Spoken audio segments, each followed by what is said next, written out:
3 croix sont dressées à Golgotha, hors des remparts de la ville de Jérusalem. Là, 3 suppliciés vont mourir. Soudain, une obscurité oppressante, surprenante, en plein midi, s'abat sur le pays. Des ténèbres tombent sur cette scène pendant 3 heures. Jésus sur la croix, chargé de nos péchés, subit le jugement du Dieu saint pour les expier. À la fin, un grand cri déchire l'obscurité. Mon Dieu, pourquoi m'as-tu abandonné » Matthieu 27, 46. C'est le Fils bien-aimé de Dieu, celui qui avait toujours été en joie devant lui, qui prononce ces paroles. Ici, seul abandonné par son Dieu, il s'écrie pourtant « mon Dieu », sublime appel face à un pourquoi insondable.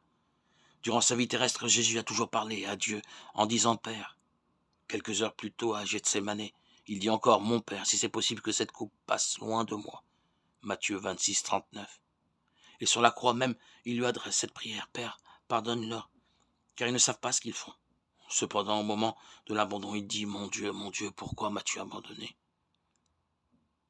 Vers la 9e heure, il s'écria ainsi d'une voix forte. Pourquoi cela ?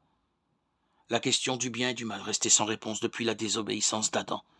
Mais sur le calvaire, le Fils de Dieu porte le châtiment divin mérité par nos péchés. Les souffrances endurées durant sa vie n'effaçaient aucun péché.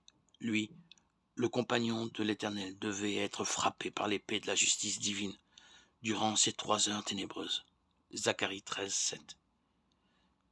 L'intensité de ses souffrances est à la mesure de la grandeur de la grâce divine envers moi, pécheur. Quel prix immense a été payé par mon Sauveur pendant ces heures d'abandon.